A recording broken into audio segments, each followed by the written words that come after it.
하나님을 찬양합니다. 아멘. 여러분 행복하십시오. 성령 충만하십시오. 아멘.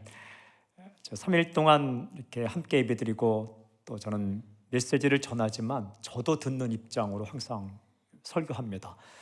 저 자신도 정말 좋았습니다.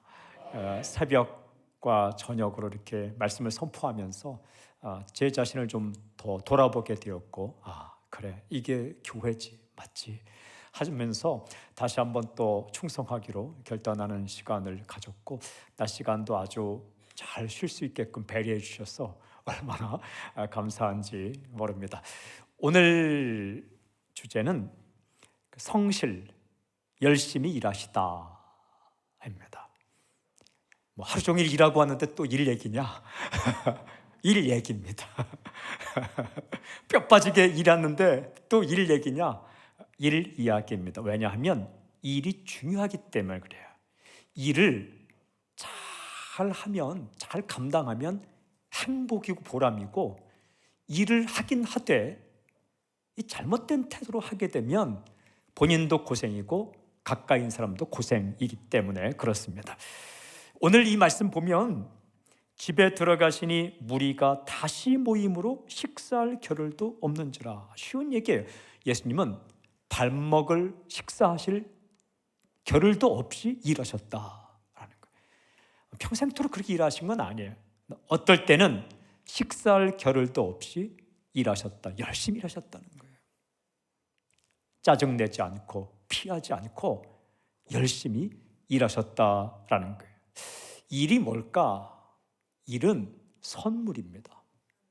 창세기 1장을 읽어보면 하나님께서 인간을 남자와 여자로 만드시고 제일 처음 하신 행동이 복을 주셨다. 창세기 1장 28절, 하나님이 그들에게 복을 주시며 하나님이 그들에게 이르시되 땅을 정복하라, 바다의 물고기와 하늘의 새와 땅에 움직이는 모든 생물을 다스리라. 하나님께서 사람을 만드시고 복을 주시면서 첫 번째 하신 행동이 일거리를 주셨다. 땅을 잘 가꾸어라. 물고기와 하늘의 새, 땅에 움직이는 모든 생물을 다스리라. 사람에게 하늘의 새와 땅의 짐승들, 물고기도 다스릴 수 있는, 이 세상을 아름답게 유지하고 아름답게 만들 수 있도록 일을 주셨다. 타락 이전입니까? 타락 이후입니까? 인간의 타락 이전입니다. 인간의 타락은 3장에 나옵니다. 그러니까 일이라는 것은 타락한 인간에게 고생하라고, 고생 직사하게 하라고, 직사는 표준말입니다. 고생 바가지로 하라고 주신 저주가 아니라, 일은 타락하기 이전에 정말 사랑하는 인간에게 주신 하나님의 선물이다라는 거예요. 사람은 일하면서 기쁨을 누리고, 일하면서 보람을 누리고, 일하면서 자기 존재감을 알게 되는 거죠. 근데 이게 죄를 지은 인간이 다 잃어버렸어요. 똑같이 일은 하지만 타락 이전과 타락 이후에 달라진 게 있어요. 타락 이전에는 즐거워하면서 일했을 거예요. 새와 물고기를 다스리면서, 와, 광어, 도다리, 야, 좌강, 우도, 어떻게 비슷하게 생겼는데 이렇게 다를까? 이 기가 막힌 세계예요. 그죠? 여러분, 지나가다가 광어 보고 도다리 하면 광어 기분 나쁩니다. 문어, 낙지, 꼴뚜기, 갑오징어, 쭈꾸미 다 다르잖아요. 이 정말 다른 이런 그 생물들을 보면서 감탄했을 거예요. 그죠? 하나님께서 과일도 한 가지만 주시고 먹어 이렇게 하지 않으셨어요. 과일도 얼마나 다양한 종류를 주셨는지 몰라요. 고기도, 어떤 사람은 닭고기가 몸에 맞아요. 근데 어떤 사람은 닭고기가 열이 많으면 잘 안 맞을 수 있어요. 닭과 오리는 비슷하게 생겼지만 이렇게 다른 거예요. 이 다양한 세계를 보면서 그들을 관리하고 꽃을 키우고 경작하고 하면서 즐거웠을 거예요. 하나님의 솜씨를 노래하고. 그런데 타락 이후에는 3장에 보면 내가 고생하리라 했어요. 일하는데 고생하면서 하는 거예요. 가시덤불과 엉겅퀴가 나고 이게 힘든 거예요. 수고하여야 먹고 살 것이다. 수고의 고자가 고생한다는 거예요.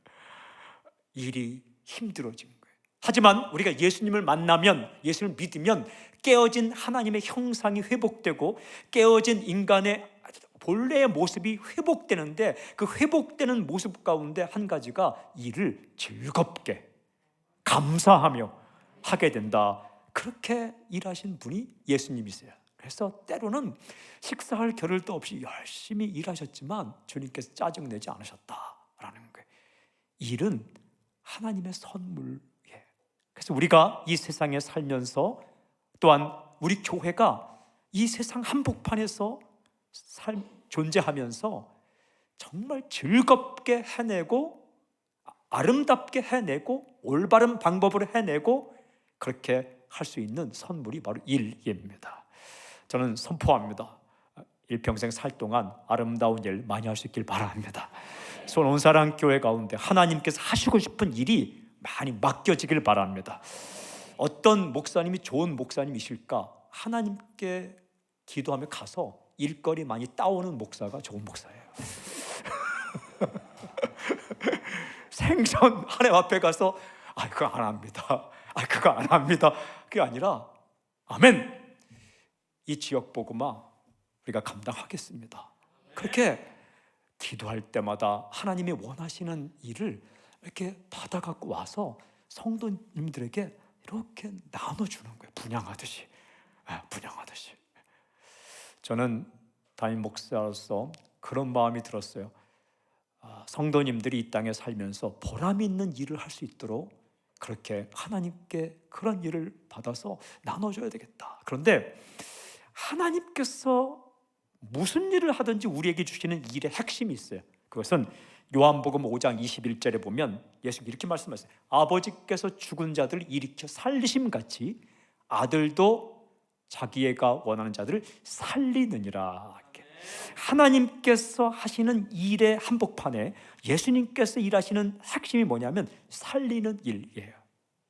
이건 비단 무슨 말씀을 전하고 이것만이 아니라, 사는 여러분, 헤어 디자이너가 머리를 잘 커트하고 파마해주고 이것이 사람을 살려주는 일이라는 거예요.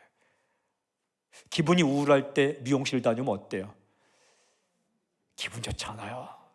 그 예쁜 머리 스타일이 풀어지기 전까지는 기분 좋지 않아요. 참 희한해요. 그 미용실에 있는 미용실에 있는 헤어 디자이너가 만져주면 참 멋진데 그걸 똑같이 자기가 하려고 하면 안 되거든요. 이게 여러분, 식당에 가서 아주 작은 음식이라도 맛있게 먹고 오면 어때요? 살아나잖아요. 카페를 운영하는 사장님이 정말 기쁨으로 카페를 운영하면 거기 싸우다가 온 사람들이 화해한다고요. 그 카페에서 소개팅하면 결혼까지 결정한다고요. 이게 우리가 하는 일의 핵심이 살리는 일이에요. 그러니까 예수님 믿고 나면 먼저 달라지는 게 일의 내용. 그러니까 죽이는 일, 파괴하는 일, 도둑질하고 이런 것들은 다 정리하게 돼요. 문제는 일의 컨텐트, 내용이 달라져요. 그리고 추스려서 똑같은 일도, 선생님의 일이 얼마나 좋고 살리는 일이잖아요. 의료진의 일도 살리는 일이고. 여러분, 정치가 뭐예요? 백성 살리는 거 아니에요? 굉장히 중요한 일이에요. 크리스천들 가운데 그 분야에 있어야 되는 거예요. 교육과 행정과 문화와 사법계통은 뭐예요? 살리는 일이에요. 검사는 그 범죄자들을 공권력을 가지고 이게 억제하는 거죠. 변호사는 억울한 재판을 받을 때 너무 억울하게 형을 뒤집어 쓰지 않도록 적극적으로 변호해주고, 판사는 정확한 판단력을 가지고 판결해 주는 거죠. 이게 다 억울한 그런 판결을 받지 않도록 정말 도와주는 거잖아요. 행정계통 얼마나 중요해요. 경찰관 얼마나 중요해요. 소방관 아저씨 얼마나 중요해요. 여러분, 물건을 파는 일이 얼마나 중요해요. 옷을 만드는 일 얼마나 중요해요. 여기 옷이 날개라 그랬어요. 정말 멋진 옷 입으면 기분 좋잖아요. 자기에게 딱 맞는 옷. 그 옷가게에 갔는데 그 옷가게 주인이 자기에게 맞는 옷을 잘 이렇게 매칭해서 소개해 줬어요. 비싼 옷이 좋은 게 아니라 자기가 맞아야 되잖아요. 그런 옷 입으면 기분 좋잖아요. 이 건축 디자이너 얼마나 좋아요. 저 해보고, 예수님의 직업이 목수이셨는데 저도 해보고 싶으면 그 인테리어 하면 정말 예쁘게 해주고 싶어요. 집에 들어만 와도 그냥 행복해지는 그런. 이게 세상에 몇 가지 일 빼놓고는 다 이게 사람 살리는 거예요. 삶을 업그레이드 시켜주고 삶의 질을 높여주는 일들. 제가 말씀드리지 않았지만 보험 얼마나 좋아요. 갑자기 무슨 일이 있을 때에 감당할 수 없는 일을 미리미리 준비해서 또 십시일반으로 이렇게 해결해 주는 거. 자동차 보험, 화재 보험 다 마찬가지이죠. 산불을 끄는 사람들 얼마나, 스피커를 만드는 분들 얼마나 좋아요. 잘 들을 수 없는데 잘 들을 수 있게끔. 악기를 만드는 사람들, 악기 연주한, 여러분 악기 연주하거나 그 노래를 부르는 사람들이 사람을 해피하게 만들잖아요. 행복하게 만들잖아요. 영화를 만드는 사람, 영화 한 편이 사람을 얼마나 행복하게 만듭니까? 이러다가 다 끝나지 뭐. 몇 가지 일들, 사람을 파괴시키고 사람을 억누르고 힘들게 하는 몇 가지 일들 빼놓고는 세상에 수많은 일들이 살리는 일을 하라고 주신 하나님. 돈은 뭐냐? 돈은 따라오는 거예요. 일에 대한 첫 번째 대가는 보람입니다. 뿌듯함, 보람. 내가 오늘도 누군가를 위해 이 일을 했구나. 그리고 그 수고와 보람에 덤으로 주시는 것이 돈입니다. 그 물질도 중요해요. 나는 물질 필요 아니에요. 그 일의 대가로 보람도 느끼지만 일의 대가로 돈을 벌어서 그걸로 살아가는 거예요. 소중한 거예요. 하나님의 선물인 거예요. 살리며 살라고, 이 땅에 와서 누군가를 살리며 살으라고, 나 아닌 다른 사람을 이렇게 세워주라고 주신 아름다운 신성하고 거룩한 선물이 바로 일입니다. 오늘 질문, 예수님은 일을 어떻게 하셨을까? 예수님께 일하시는 태도를 성경 구절을 몇 군데를 찾아가면서 말씀을 이렇게 묵상하면서 함께 나누고자 합니다. 예수님은 먼저 하여튼 열심히 일하셨다. 그런데 어떻게 열심히 일하셨는가? 첫 번째는요, 아주 작은 일도 충성을 다해 하셨다. 여러분, 디테일이 스케일입니다. 디테일, 아주 작게 보이고 세세하게 보이는 일이 스케일, 큰 걸 좌우한다. 아주 작고 아주 그 작은 것을 무시하면서 큰 것을 할 수 없습니다. 우주를 쏘아 올리는 인공위성도 작은 나사못 하나만 잘못돼도 안 되는 거예요. 여러분, 이 건축을 할 때에 무엇이 그 질을 판단하느냐? 규모가 아니라 그 큰 규모 가운데 이 세세한 작은 부분들, 마감재 하나, 이음재 하나, 이런 것들이 디테일한 아주 세세한 부분들이 스케일을 좌우하는 겁니다. 굉장히 중요해요. 예수님은 아주 작은 일도 소중해요. 이건 하나님과 똑같아요. 마태복음을 읽어보면 6장 26절부터 30절에 하나님에 대해 이렇게 말씀하시는, 예수님께서 공중의 새를 보라.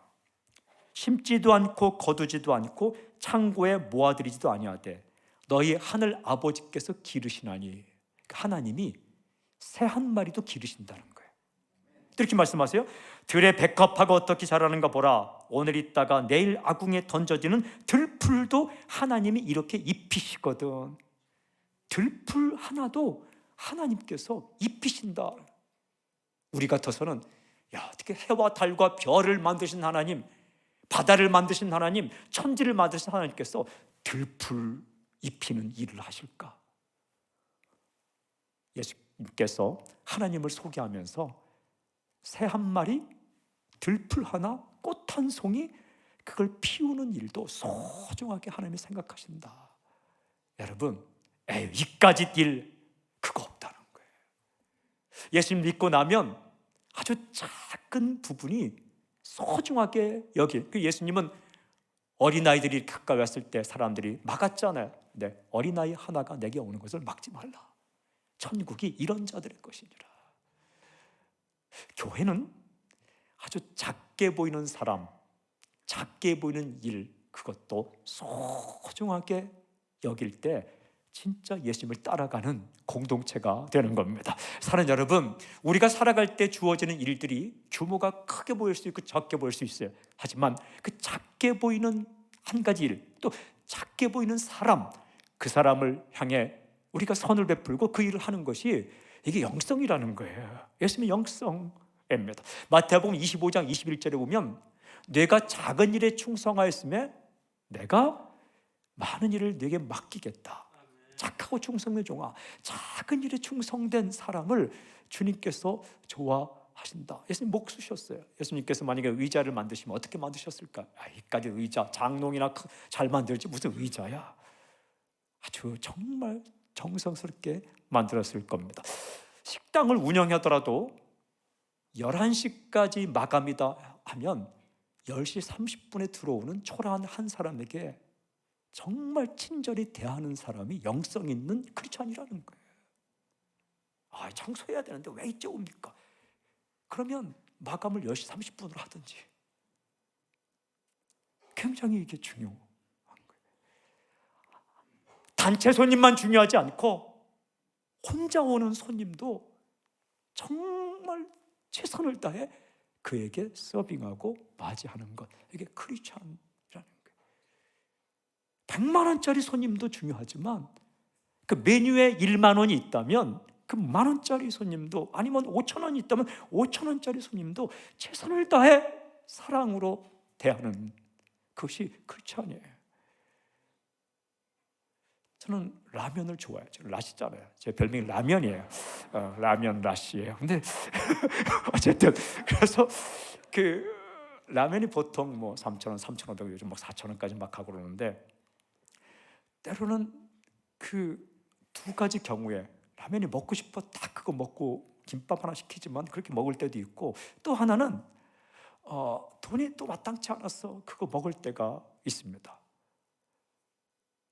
그때에 정말 친절하게 성실하게 주인 이모님 그 대해주시면 다음에 단체 손님 몰고 갑니다.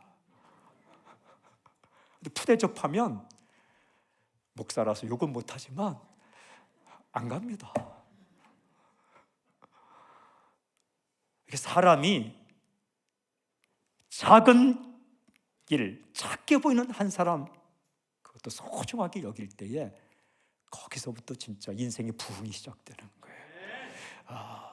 그가 다시 올지 안 올지는 몰라요. 하지만 학교에서 아이들을 가르칠 때도 그 주의를 끌지 못한 아웃사이더로 이렇게 주변인처럼 있는 학생에게도 선을 베풀고 따뜻하게 대해줄 때 여러분 얼마나 세상이 아름다워질까요? 교회마저도 그런 일들과 그런 사람에게 무관심한다면, 크리스찬마저도 그런 일들과 그런 사람들에게 무관심한다면 누가 그렇게 관심을 쓰겠습니까? 하나님은 여러분 한 분 한 분을 그 세상 한복판에 다 심어 놓으셔서 그 위치에서 당신이 교회로 살게 하시는 거예요. 그래서 혼자 우는 사람이 없도록, 혼자 어려운 사람이 없도록 작은 일에도 최선을 다하셨다. 이게 예수님의 첫 번째 태도입니다. 두 번째는 부탁을 받아 할 때도 감사하며 일하셨다. 여러분, 일이라는 것, 직업이라는 것, 또한 내가 비전이라는 것, 내가 꿈꿀 때가 있어요. 하고 싶다, 해야 되겠다. 그래서 자기가 찾아가기도 하고 그렇게 일을 하게 됩니다. 근데 어떤 경우에는 남들이 나한테 요청해서 할 때가 있어요. 요청해서 할 때가 있습니다. 그 예수님께서 요청을 받을 때가 있었어요. 마태복음 13장 36절 보면, 마태복음 13장 36절 보면 이렇게 되어 있어요. 이에 예수께서 무리를 떠나서 집에 들어가시니 제자들이 나와 이르되 밭의 가라지의 비유를 우리에게 설명하여 주소서. 이게 뭐냐면 보충 수업 해달라는 얘기예요. 다 가르쳐 줬는데, 그리고 사람들을 다 만나고 일 하루 종일 하시고 집에 들어왔는데, 그 타이밍 때도 이 제자가 와서 질문하는 거야. 밭의 가라지의 비유를 좀 가르쳐 주십시오. 이게 뭐냐 하면 밥 다 차려서 먹고 다 치웠어요. 늦게 들어와서 밥 줘 이러는 거예요.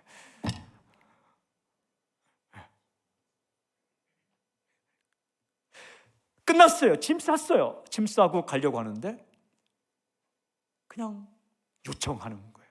가르쳐 주세요. 혹은 고쳐 주세요. 붙잡아 주세요. 이게 무슨 얘기일까요? 나에게는 당신이 필요합니다 하는 거예요. 사람은 부탁할 때 함부로 하지 않아요. 몇 번이고 생각해보고 부탁해요. 저는 요즘 깨닫는 것이, 누군가 목회자에게 와서 뭐 한마디 부탁할 때는 수없이 고민하고 왔을 것이다. 이메일 한 통을 보내려면 쓸까 말까 썼다 지웠다 이렇게 쓰면 저렇게 쓰면 괜히 바쁜데 이렇게 괴롭히는 거니까 그렇게 이메일 한 통 보내는 거예요. 문자 하나 더. 그 속에는 나는 당신이 필요합니다, 이런 어떤 것도, 편지 한 통도. 예수님께서 어떻게 하셨습니까? 그 요청을 들어서 하루 종일 일하시고 피곤한 상태로 집에 쉬러 오셨는데 제자들이 또 가르쳐 달라니까 예수님께서 가르쳐 주십니다. 예수님 참 멋지세요. 예수님 좋은 친구세요. 여러분, 이 예수님은 정말 그냥 인간적으로 보더라도 따뜻한 분이에요. 그 잔이 그렇게 살아야 된다는 거예요. 교회는 그런 곳입니다. 이 요청으로 뭘 하다 보면 자신도 모르게 엄청난 일을 할 때가 있어요. 사도행전을 읽어가다 보면 사도 바울은 굉장히 열정적인 사람입니다. 사도 바울은요, 예수님 믿자마자 다메섹에 들어가서 복음을 전합니다. 그리고 전도여행을 떠납니다. 1차 전도여행. 제가 지도를 갖다 놓고 사도 바울이 다닌 곳을 다 지도 그 스팟을 점을 찍어서 거리를 지어서 지도 축적으로 계산해 보니까 12,000km입니다. 12,000km. 백두와 한라산을 12번 왔다 갔다 하는 거리. 그걸 비행기 타고 다니지 않았습니다. 차 타고 다니지 않았어요. 말 타고, 걸어서, 가다가 강도 만나고, 가다가 얻어맞고, 풍랑 만나고, 3박 4일씩 다닌 게 아니라 어떤 곳에는, 에베소에서는 3년, 어떤 곳은 6개월 그렇게 다녔어요. 그러니까 열정적으로 기도하면서 찾아다녔어요. 그런데 2차 전도여행을 떠날 때에 사도 바울의 마음 가운데는 자신이 1차 때 다녔던 소아시아 지역을 다시 가고 싶었어요. 왜냐하면 자신이 세운 교회가 있잖아요. 어떻게 잘 살고 있나? 돌아보고 싶었어요. 그런데 어느 날 드로아에서 환상을 보는데 마게도냐 사람이 와서 이렇게 하는 환상을 봅니다. 건너와서 우리를 도우라. 6장 10절. 건너와서 우리를 도우라. 그래서 그 환상을 보고 자기가 가려고 한 곳이 아니라 하나님께서 그들을 환상을 통해 요청받는 그곳으로 넘어갑니다. 가이사랴 빌립보로 가죠. 그런데 요청을 받고 갔더니 좋은 일이 생겼습니까? 참 신기해요. 요청받아서 그렇게 헌신하는 마음으로 갔는데 거기서 덜컥 감옥에 들어갑니다. 귀신 들린 여종을 고쳐줬어요. 주인이 돈 못 버니까 고발했어요. 빌립보 감옥에 들어갔어요. 기도하고 찬양하죠. 옥문이 터졌어요. 간수가 예수 믿죠. 간수의 가족이 예수 믿었죠. 간수와 간수 가족이 빌립보 교회 이 창립 멤버이고 그 빌립보 교회가 유럽의 첫 번째 교회입니다. 유럽 땅에 세워진 수많은 교회 가운데 제1호 교회가 빌립보 교회고 그 빌립보 교회는 감옥에서 시작되었고 감옥에 시작된 그곳이 어떻게 바울이 가게 되었는가? 요청받아 간 거예요. 그 일을 노땡큐 하지 않고 갔을 때에 폭발적인 부흥의 역사, 하나님의 역사를 경험하게 되는 거죠. 사람이 그럴 때가 있어요. 어떤 가슴 아픈 사람이 와서 내게 뭘 부탁해요. 그래서 마음이 첫째 전날처럼 불쌍히 여기는 마음으로 내가 이 일을 감당해야 되겠다 했는데 그게 그 사람의 평생 비전과 평생 꿈이 될 때가 있어요. 그런 거예요. 마태복음 8장 16절 보면 예수님 또 이렇게 기록해. 저물매 사람들이 귀신 들린 자를 많이 데리고 예수께 오거늘 예수께서 말씀으로 귀신들을 쫓아내시고 병든 자들을 다 고치시니. 이 마태복음 8장 16절에 저물었다는 것은 일을 끝내는 거예요. 이렇게. 제가 시장에서 어릴 때 좀 많이 자랐기 때문에 그때 말이 아직도 이렇게 남아 있어요. 시마이 한다 그죠? 일본 말 같은데 어쨌든 그냥 그 시장에서 많이 쓰던 거예요. 이렇게 끝낸 거 이렇게 저물매 딱 끝낸 거예요. 그런데 많은 사람들이 귀신 들린 사람을 데리고 온 거예요. 그것도 밤에 귀신 들린 사람 이거죠. 여러분 귀신 들린 사람 상대하는 거 쉽지 않습니다. 세상에 쉬운 일 하나도 없어요. 세상에 쉬운 일은 없어요. 식당 운영하는 거 진짜 어려워요. 저희 어머니가 칼국수 집을 당분간 했던 적이 있는데 그게 그냥 칼국수 한 그릇 내놓는 게 아니라 반죽해야죠. 미리 준비해야죠. 찬거리 사야죠. 가면 또 설거지 해야죠. 이게 정말 힘든 거예요. 세상에 쉬운 일이 어디 있습니까? 교사들은요 그냥 가서 한 30분 가르치는 게 중요하지 않고 그걸 준비하는 게 중요한 거예요. 또 요즘 같은 세상에는 또 영상 준비해야죠. 그냥 가서 뭐 출판에 하는 정도가 아니에요. 이렇게 자료를 또 준비해야 되는 거예요. 대학 교수님은 쉽습니까? 요즘 다 평가를 다 합니다. 학생들이 교수님 평가합니다. 다 공개합니다. 점수를 매깁니다. 쉬운 일 없어요. 더군다나 다 저물었는데 귀신 들린 사람, 병든 자를 고쳐주는 거 이거 어려운 일이에요. 그런데 예수님께서 그들을 다 고쳐주십니다. 예수님께서 베드로에게 이렇게 말씀하셨어요. 내가 젊어서는 요한복음 21장에 보면 내가 젊어서는 내 마음대로 다니지만 늙어서는 남들이 너를 데려가리라. 내가 하고 싶은 대로 내가 마음대로 살던 사람이 어느 날은 가슴에 불쌍한 마음이 생기면 남들의 요청을 거절할 수 없어서 그렇게 할 때가 온다. 여러분 그 일도 하나님께서 당신에게 주시는 일이에요. 내가 이렇게 살아가는데 누가 와서 이것 좀 해줄 수 있어요 하면 주의 음성으로 알고 나쁜 일이 아니면 들어줄 수 있기를 바랍니다.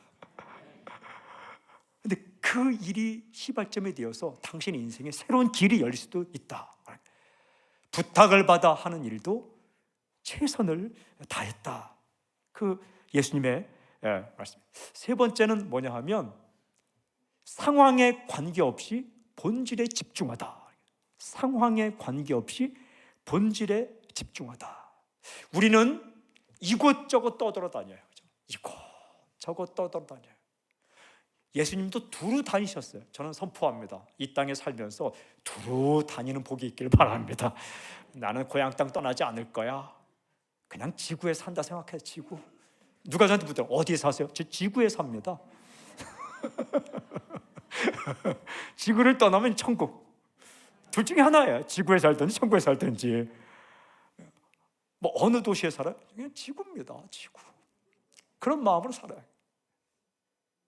저도 이민 갔다가 한 6, 7년 살다 왔는데 이민 크게 생각하지만 그 큰 일이죠.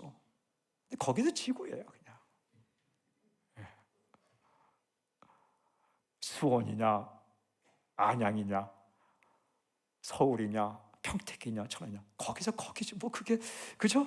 다 그죠? 이렇게 한국은 제가 다녀보니까 다 똑같아요. 이렇게 마을에 이렇게 라운드업 같은 게 있고 상점들이 있고 또 아파트 서 있고 집 서 있고 밭 있고 논 있고 사람 있고 개 있고 고양이 있고 뭐 똑같죠 뭐. 섬은 다릅니까? 그러니까 어디에 있는가가 중요한 게 아니에요. 집이 넓으냐 좁으냐 그것도 그리 중요하지 않아요. 자기 눕는 곳은 딱 정해져 있어요. 눕는 곳을 넓히려면 몸이 엄청 힘듭니다. 이렇게 누워서 이렇게 그냥 방 한 칸에 사나 방 5칸에 사나 똑같은 거예요. 자기 눕는 곳은 똑같아요. 그런데 본질에 집중하는 게 중요해요.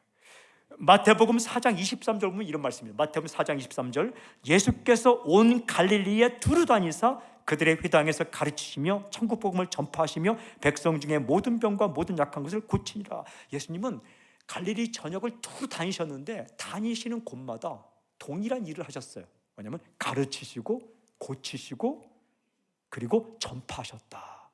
살리는 일을 하셨다라는 거예요.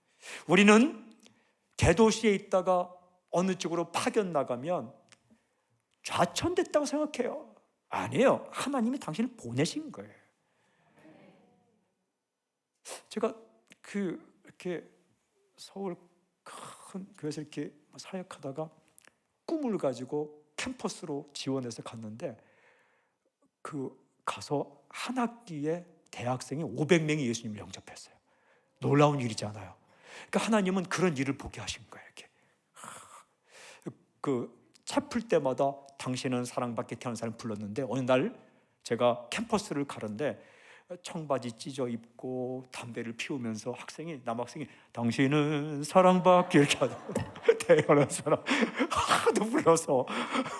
근데 그때 500명씩 믿었고 지역교회 목사님들을 초청해서 지역교회로 다 이렇게 분산시켰어요. 좋은 일이잖아요. 근데 어떤 분이 이렇게 말하더라고요. 당신 좌천돼서 여기 온 거죠? 딱 그러는 거예요. 제가 그때 뭐라고 말씀했을까요? 아닙니다. 저는 정말 사랑을 많이 받았습니다. 이 학교에 정말 사역자 가운데 가장 탁월한 사람을 이사장님이 선택해서 보냈는데 그게 바로 저입니다. 저는 쫓겨온 게 아니라 보냄받아 왔습니다. 그리고 하나님께서 나를 이곳에 보내셨습니다. 당돌하잖아요, 그렇죠? 좀 당돌한 게 아니라 생각해요. 그것도 화내지 않았어요. 웃으면서.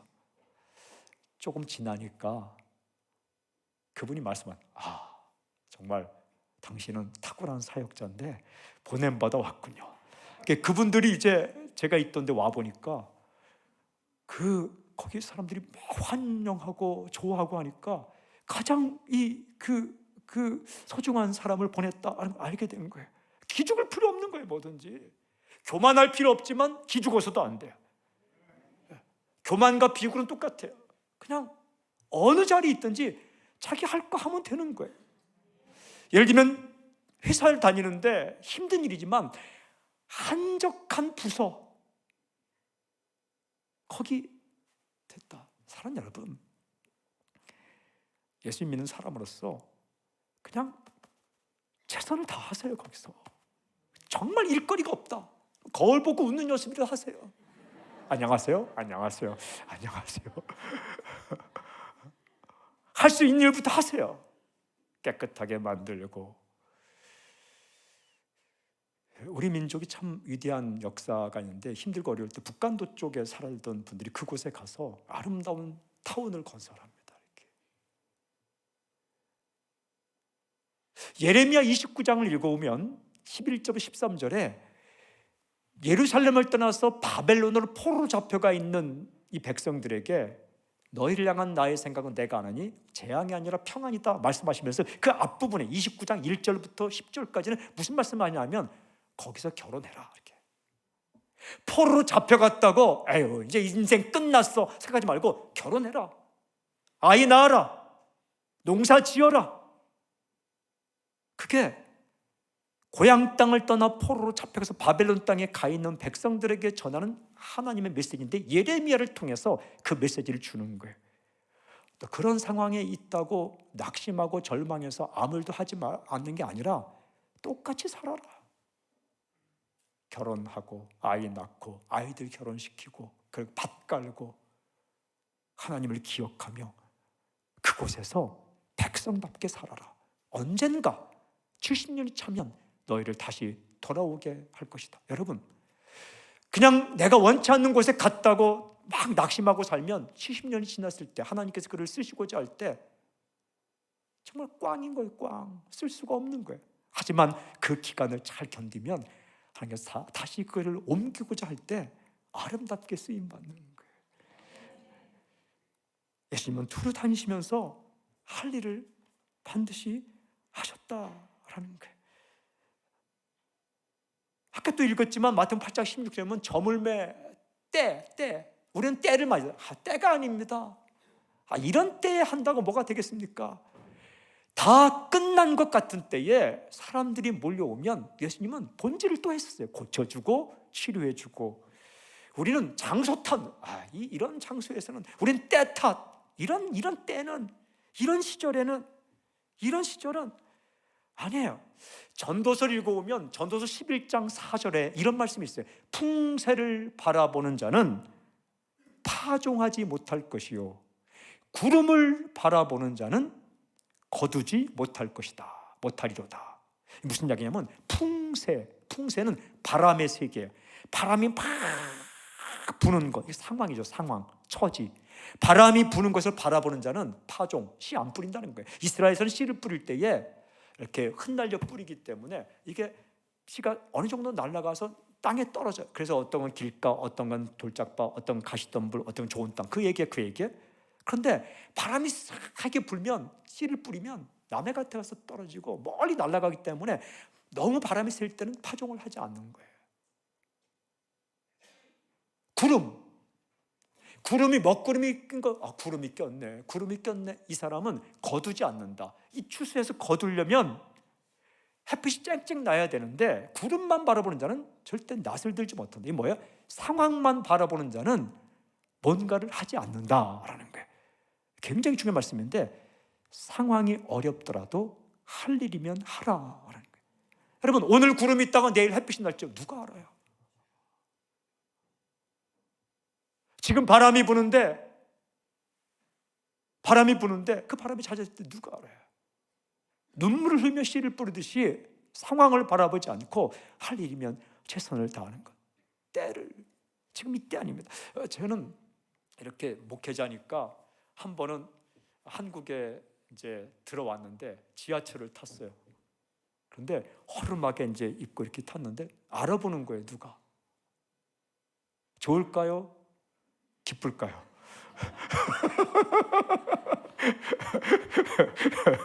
좋을까요? 기쁠까요? 신날까요?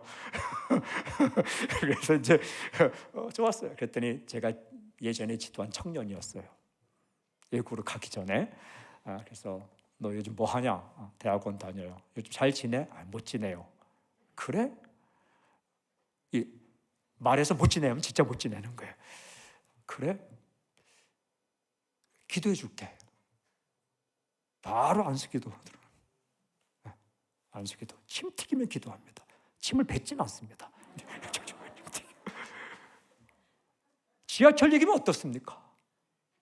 제가 호주에 있을 때 제가 로즈라는 시드니 지역에 살았는데 그 트레인을 타고 이렇게 시내를 그래서 딱 나가는데 아는 사람이 있는데 그 트레인 기차를 탔는데 옆자리 탁 앉았는데 깜짝 놀라는 거예요. 목사님, 예, 성도입니다. 어디 가요? 면접 보러 갑니다. 라는 거예요. 면접 보러 간다는 거예요. 취직하기 위해서. 그래? 안수기도 들어갔죠. 안수기도. 떨지 않게 해주십시오. 잘 대답하게 해주십시오. 심사위원들을 무섭게 생각하지 않고 나의 팬이라 생각하고 당당하게 하게 해주십시오. 할 말을 how to say, 어떻게 말할까, what to say, 무엇을 말할까 알려주십시오. 그리고 보냈어요. 근데 그 소문이 나갔고 사람들이 지하철 어떻게 만날까? 거기서 왜 기도 못합니까? 한 번은 운동장을 달리는데, 한국에서 운동장을 달리는데 컴컴한 곳에 목사님 그러는 거예요. 했더니 집사님이셨어요. 치과 닥터인데 그 옆에 또 그 전도사님 계셨어요. 그랬더니 그 전도사님 하시는 말씀이, 이 집사님이 그 정말 치과 닥터인데 헌신 서약을 한 적이 있어서 고민하고 있다고. 신학을 할 것인가 말 것인가. 모든 사람이 신학하는 거 아니지만 할 것인가 말 것인가 고민하고 있다고. 그래서 제가 뛰다가 반바지 입고 안수기도 했죠. 잘 결정하게 해주십시오. 미국 가서 공부하고 목사님 돼서 사역 잘합니다. 운동장은 왜 못합니까? 한 번은 결핵 걸린 사람 그 시립병원에 갔는데 그 예수 믿지 않는 사람이에요. 그래서 복음을 전했는데 갑자기 그분이 예수 믿겠다고 하는 거예요. 어떻게 될지 몰라서. 그러면 세례 줍시다. 세례기가 없잖아요. 언제 어떻게 될지 모르니까 도저할지 모르니까 세례 줍시다. 성찬기가 없잖아요. 옆에 니까 일회용 컵이 있어요. 컵에 물 떠오세요. 그래서 거기서 병실에서 세례시켰습니다. 예수 믿고 고백하고 뭐 성경에 나오니까. 여러분, 때와 장소와 형편이 문제가 아니라 본질, 무엇을 하는가가 중요한 거예요. 때때로 여러분이 어려운 상황에 놓일 때도 있어요. 이게 참 불편한 상황이 있을 때 그때 중요한 것은 때에 따라 상황에 따라 얼굴 바뀌는 게 아니라 당신이 해야 될 일, 그게 뭐예요? 사랑하고 베풀고 살리고 그 일을 하면 그것으로 되는 거예요. 때때로 많은 사람들을 만나지 못할 수도 있어요. 하지만 적은 사람에게도 그게 아름다운 삶이에요. 예수님께서는 때를 따라 하지 않고 그냥 했다는 거예요. 그 다음에 예수님의 일하는 방식이 뭐냐면 반대하는 사람을 보지 않고 살아나는 사람을 보셨다. 굉장히 중요한 거예요. 반대하는 사람을 보시지 않고 살아나는 사람들을 보셨다. 여러분, 저는 인생을 살면서 많이 살진 않았지만 깨달은 거 한 가지 있어요. 지구의 반은 나를 좋아하고 지구의 반은 나를 싫어한다, 이거예요. 무슨 일을 해도 찬성하는 사람이 있고 반대하는 사람이 있어요. 여러분 가운데 아니야, 내가 뭐 하면 다 나를 좋아해. 그러면 조용히 문 열고 나가시면 되겠어요. 왜냐하면 예수님도 반대하는 사람이 있었어요. 사도 바울도 반대하는 사람이 있었어요. 다 마찬가지예요. 마태복음 12장 14절 15절 보면 이렇게 되어 있어요. 마태복음 12장 14절 15절 바리새인들이 나가서 어떻게 하여 예수를 죽일까 의논하거늘. 그래도 우리는 그런 사람 많지 않잖아요. 어떻게 하면 저 라존석을 죽일까? 아마 당신을 그렇게 죽일까 하는 사람이 주변에 막 있으면 벌써 일 때려치울걸요. 근데 그런 사람이 있었다라는 거예요. 근데 어떻게 했어요? 예수께서 아셨다는 거예요. 그 모릅니까? 여러분, 우리는 다 알아요. 표정 보고 알고 말 보고 알고 저 사람은 나를 싫어하는구나. 거기를 떠나가시니 많은 사람이 따르는지라 예수께서 그들의 병을 다 고치시고, 반대하고 죽이려는 사람이 있었지만 예수님을 기다리는 사람들이 있었어요. 그들에게로 가셨어요. 그리고 그들을 고쳐주셨더니 그들이 살아났는데 그 살아나는 사람들을 보았다. 이게 양식이에요. 이게 에너지예요. 이게 힘이에요. 사랑하는 여러분, 어떤 일을 하더라도 빈정대고 비웃고 반대하는 사람이 있어요. 안 좋은 일, 나쁜 일, 하나님이 기뻐하지 않는 일을 할 때 비판하는 건 달게 받아야 돼요. 하지만 사람을 살리고 아름다운 사랑의 일을 하는데도 여러 가지 이유를 들어서 당신을 반대하는 그 입장에 선 사람이 있을 때 어떻게 할 것인가? 당신을 기다리는 사람들이 있다는 걸 알고 그 당신의 삶을 통해, 일을 통해 살아나는 사람들을 보면서 힘을 얻어야 돼요. 느헤미야서를 읽어보면 어떻게 이 느헤미야가 무너진 예루살렘 이 성벽을 보며 가슴이 아픕니다. 이런 마음이 하나님의 사람에게 있어요. 거룩한 답답함, holy frustration, holy discontention. 이게 뭐냐면 거룩한 답답함. 여러분, 뽀빠이, 이게 옛날 만화 영화죠. 뽀빠이 살려줘, 이거 아십니까? 거기 나오는 여인이 올리브죠. 올리브가 약간 좀 이렇게 공주가려서 자꾸 적에게 붙잡혀요. 허리가 한 줌도 안 돼서 이렇게 악당이 딱 잡으면 이렇게 뽀빠이 살려줘요. 그러면 뽀빠이가 바로 가서 살리는 게 아닙니다. 어떻게 합니까?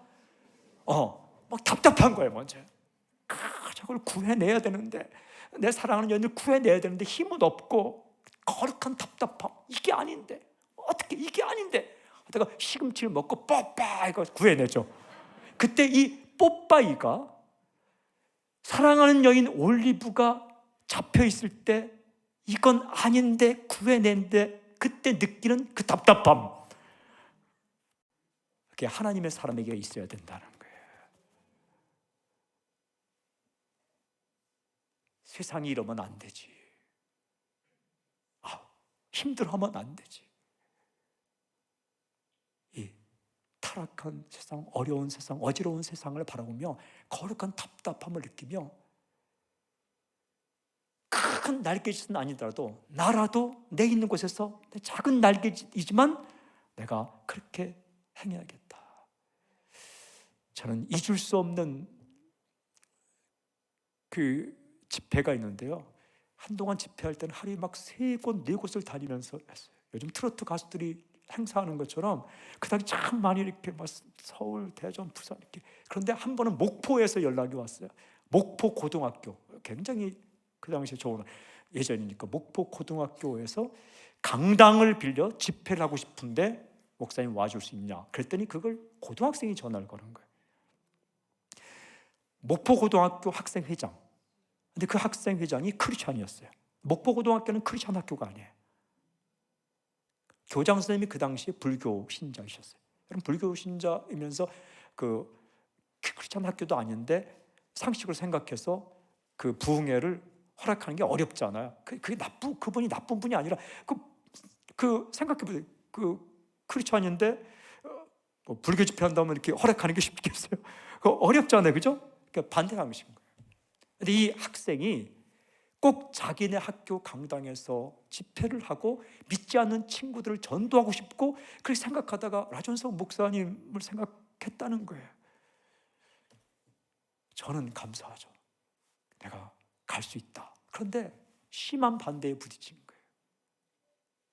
허락을 안 해주는 거예요. 그래서 학생이 정말 무릎 꿇고 기도하고 무릎 꿇고 사정해서 그 집회를 성사시켰어요.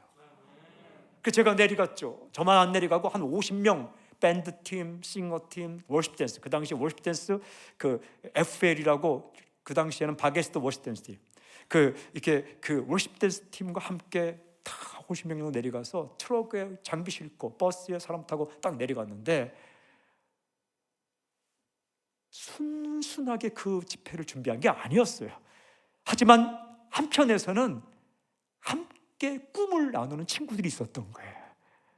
그러니까 반대하는 사람, 찬성하는 사람. 근데 이 학생이 꿋꿋하게 그 일을 추진해서 거기에 집회가 만들어졌어요. 그 이야기를 듣자 감동이 되더라고요. 목회자만. 그래서 다른 집회에서는 그런 일이 없는데, 그러면 네가 집회 시작 전에 대표 기도를 좀 해라. 그랬더니 이 학생이 이해하더니 무릎을 팍 꿇는 거예요.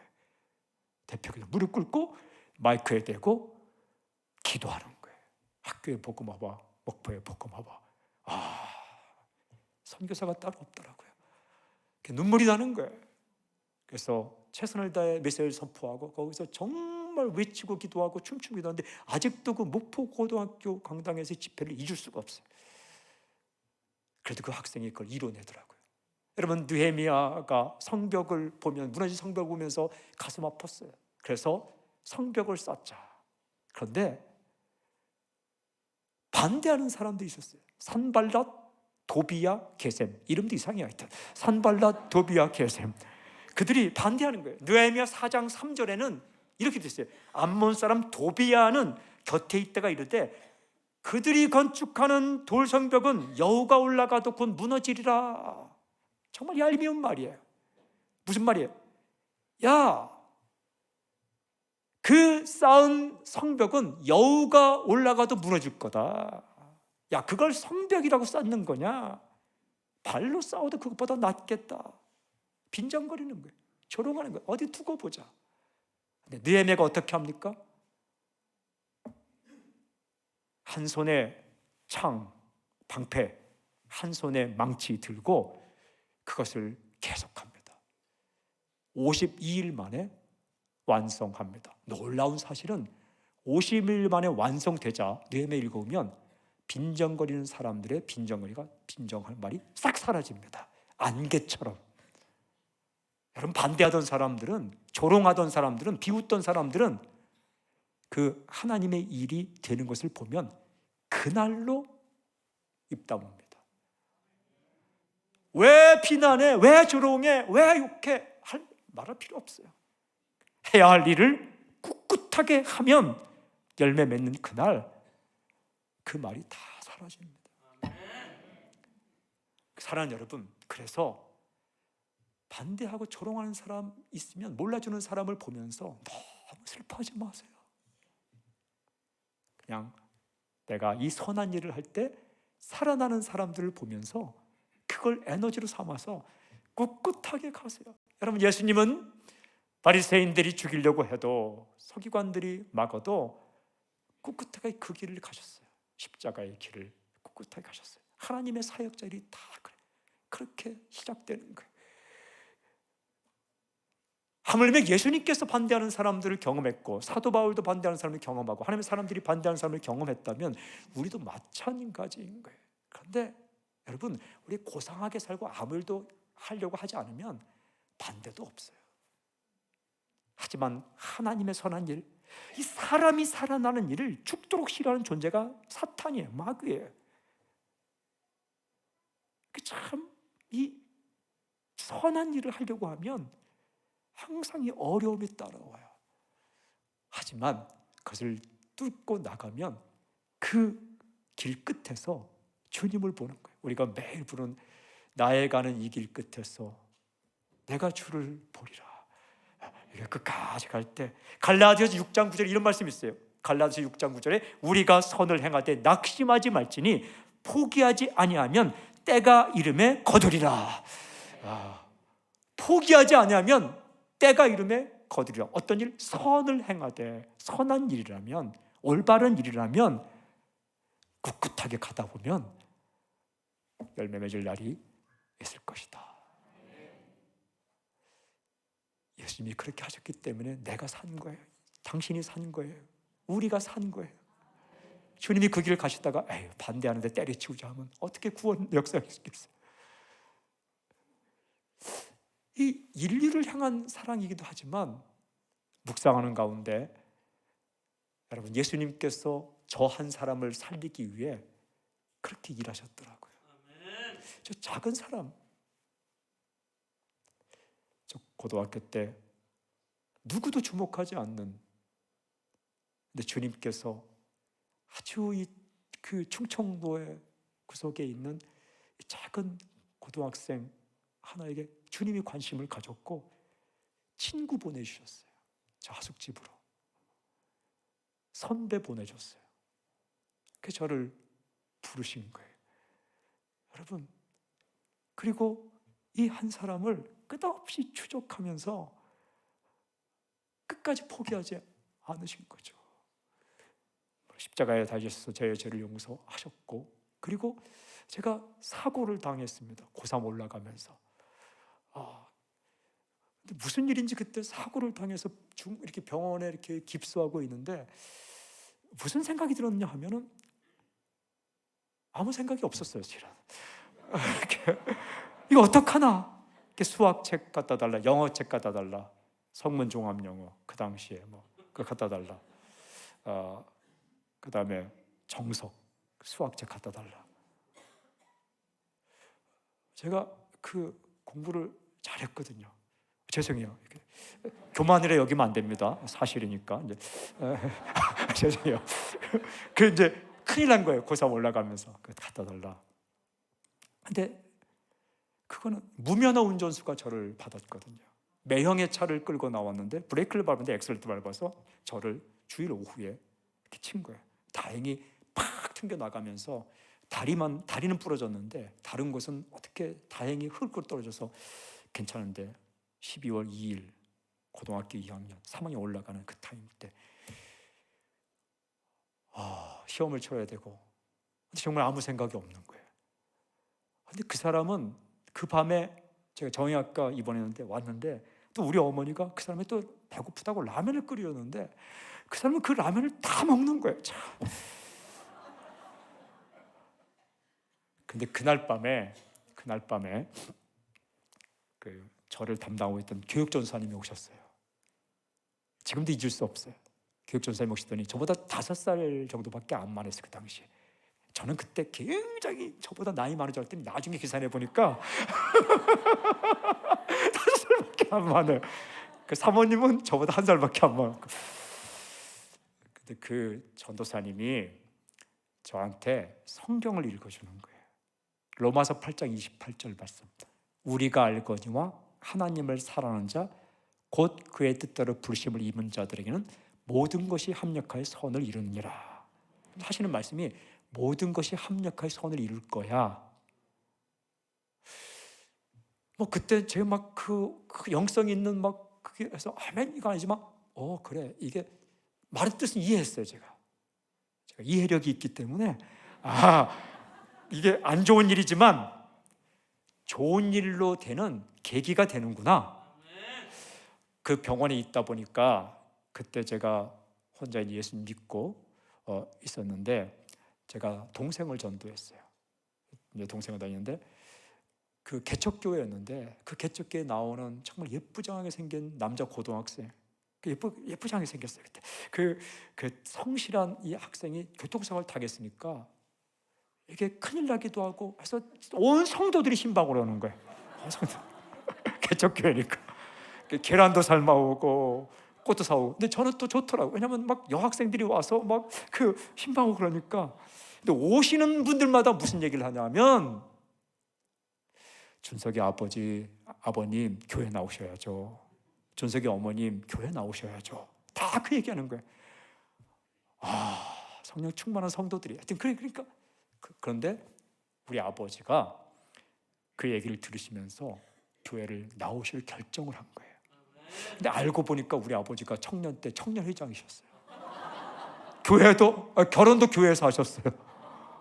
제 이름도 저는 라준석이지만 제가 별 얘기를 다 한다. 중요한 얘기예요. 근데 라준석이지만 아버지의 절친이 아주 성령 충만한 집사님인데 그 옛날에 의규라는 이름을 줬어요. 의규, 오를 의자에 부르질 규. 옳은 것을 부르짖는다. 목사들 이름이잖아요, 그렇죠? 그렇게 했던 아버지가 결혼하고 얼마 안 해서 교회를 떠나신 거예요. 지금도 그 당시에 생각해 보니까 우리 아버지가 평상시에는 그런 말 하지 않다가 술만 드시면 벽을 주먹으로 치면서 나는 교회 나가야 돼. 그 생각이 나요. 그리고 우리 이사할 때마다 항상 이게 사진이 하나 있었는데 예수님 사진이었어요. 서양 청년. 머리 큰 발인. 난 그 누군지 몰랐어요. 제가 제 발로 교회 나간 적이 없었기 때문에 고2 때까지. 그런데 그 아버지가 돌아오게 된 거예요. 이렇게. 어머니 이제 혼자 안 믿으시는데 이거 따로 믿으면 아들이 안 좋을 것 같다 생각하시고 제가 한월산 기도원 갔다 기도하러 나올 때 목발 짚고 갔다가 목발을 딱 들고 오는 모습을 보면서 우리 어머니가 예수 믿게 된 거예요. 드디어 1980년 5월 11일 1980년 5월 11일 그날 주일이에요. 찾아보면 딱 나와요. 캘린더에. 그날 저녁에 우리가 가족송을 하게 되었어요. 그때 우리 아버지 특성이 멀리 갔더니 처량하고 고나요. 그리고 우리 가족송은 어머니의 사랑보다 더 귀한 것 없도다 찬양했어요. 감동이잖아요. 그래서 고등학교 3학년 여름방학 때 지하실에서 기도했어요. 하나님 제가 무엇을 하며 살아야 됩니까? 근데 그때 그 1년 반밖에 안 된 저 고등학생이 절대 알 수 없는 찬송을 하나님이 들려주셨어요. 그게 내 너를 위하여 몸 버려 피 흘려 주건만 넌 날 위해 무엇을 주느냐. 평소에 잘 안 부르던 찬양이. 근데 제가 그게 들리면서 나는 제 인생을 바치겠습니다 이렇게 한 거예요. 전혀 생각지 못한 그 눈을 딱 뜨니까 이게 뭔가 전도사님 물어보니까 목사들은 이야기다. 그래서 그 어떻게 하냐, 어떻게? 그랬더니 철학과나 영문과를 가서 공부하고 신학교를 가든지 그냥 신학교를 가든지 너는 그냥 철학과나 영문을 가라. 예, 알겠습니다. 했더니 그 전선생님도 저를 부르는 거예요. 준서가 내가 그때 목사다는 얘기라고 했는데 아니다. 그냥 훌륭한 장로님이 되는 게 낫겠다. 나는 또 그러는 거예요. 그래서 예, 알겠습니다. 이제 그런 거예요. 그 당시 고3 때 장로님이 오셔서 간증했는데 너무 은혜가 되어서 좋았어요. 장로님 돼야지. 하는데 이분이 한탄강에 있는 대한수도원이라는 곳에 갔다가 딱 기도하려고 앉는데 성령께서 너 왜 라존석에게 네 마음대로 그런 말 했느냐. 당장 기도하기 전에 내려가서 그 아이에게 다시 내가 부르는 걸 이야기하라. 이분이 기도도 안 하고 내려온 거예요. 그래서 그렇다 해서 제가 알겠습니다. 그때 이후로는 변한 적이 없었어요. 그래서 철학을 공부하고 대학을 막 마치고 목회자 되고, 목회자 될 때 신대원 시험 수험 번호 1번이에요. 성적은 묻지 마세요. 수험 번호 1번이에요. 제가 그리고 오살리 수원으로 갔어요. 오살리 기도원으로 딱 내고 갔어요. 제가 무슨 얘기 하다가 무슨 얘기냐 하면 예수님이 저를 끈질기게 여러 과정을 통하여 포기하지 않고 친구를 통해, 선배를 통해, 전도사님을 통해 수없이 많은 과정을 통해 저를 붙잡았기 때문에 오늘 여러분들 만나고 이렇게 또 설교하고 있는 거예요. 청년들도 살리고 고등학생도 살리고. 비단 저의 얘기입니까? 저만의 얘기입니까? 아니에요. 모르긴 몰라도 당신도 만만치 않아요. 저는 그래도 어릴 때 이렇게 해갖고 순순하게 이렇게 예 했지만 거부해도 저 생각해. 그럼 나는 정말 착했는가? 그렇지 않아요. 베드로도 불순종하고 실수하는 게 많은데 저도 마찬가지. 그때 예수님께서 야 이제 끝. 너와 나의 관계는 끝. 포기. 그랬다면 지금의 저 없어요. 끝까지 포기하지 않고 예수님께서 예수님의 일을 하신 거예요. 예수님의 일은 사람을 살리는, 끝까지 당신을 그렇게 살려놓은 거예요. 혼자 큰 것 같죠? 제일 부모님을 향해서 제일 안 좋은 생각이 자기 혼자 컸다 생각하는 거예요. 주의 은혜로 주님께서 포기하지 않았기 때문에, 수없이 많은 순간들 포기하지 않았기 때문에, 당신이 엉뚱한 생각할 때마다 벼락 내렸으면 벌써 죽었어요. 당신이 엉뚱한 행동할 때마다 모른다 했으면 아니, 끝까지 한 사람을 변화시키기 위해서도 끝까지 하셨기 때문에 오늘의 당신이 있는 거예요. 그런데 그 과정 가운데 수많은 사람들 보내셨죠. 주님은 당신을 누군가에게 보내세요. 어떤 한 사람을 살리기 위해 당신을 누군가를 보내는 거예요. 만나게 해주는 거예요. 근데 그게 어디서 만날지 몰라요. 당신이 운영하는 샵에서 만날지, 직장에서 만날지, 상사로 만날지, 부하직으로 만날지, 아니면 가다가 자동차 사고가 났는데 그거 어떻게 그랬다가 만날지 아무도 몰라요. 제가 알고 있는 어떤 분은요, 아내가 교회 나가는데 이 교회가 뭐 하는가, 이단인가 취재하러 왔다가 처음에는 그냥 내려주고 앞에서 기다리다가 하도 안 나오니까 무슨 소리 하나 들어서 기둥 뒤에 앉아 있다가 복음이 들어갔고 예수 믿고 목사 됐어요. 유명한 목사님이세요. 유명하다는 건 정말 신실하게 사역하는 목사님. 이름 얘기하면 다 아시니까 이름은 제가 조정민 목사라고 말은 못하지만 MBC 앵커 하시고 그분이 그렇게 목회자가 되었어요. 얼마나 신실하게 쓰임 받는지 몰라요.